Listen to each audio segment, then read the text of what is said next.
અંકલેશ્વર તરફ નર્મદા નદીના કિનારે 5 જેટલા યુવાનોને સેલ્ફી અને ધીંગામસ્તી કરવી ભારે પડી હતી. અચાનક જ ભરતીના પાણી ફરી વળતા 5 જેટલા યુવાનો પાણીમાં ફસાયા હતા, જેમને સ્થાનિક નાવિકોએ બહાર કાઢીને જીવ બચાવ્યો હતો.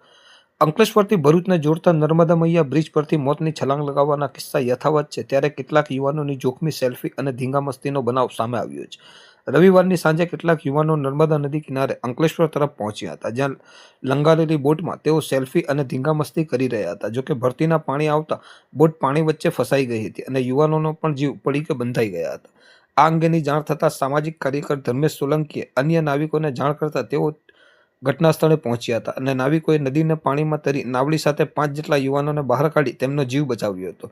આ અંગે સામાજિક કાર્યકર ધર્મેશ સોલંકીએ જણાવ્યું હતું કે નર્મદા નદીના ગોલ્ડન બ્રિજના અંકલેશ્વર તરફ રવિવાર અને રજા સહિતના દિવસોમાં મોટી સંખ્યામાં પર્યટકો ઉમટી પડે છે, છતાં તંત્ર દ્વારા કોઈ સુરક્ષા વ્યવસ્થા ગોઠવવામાં આવતી નથી. ત્યારે મોટી દુર્ઘટના બને તો જવાબદાર કોણ, એ પ્રશ્ન હાલ તો ઉઠી રહ્યો છે.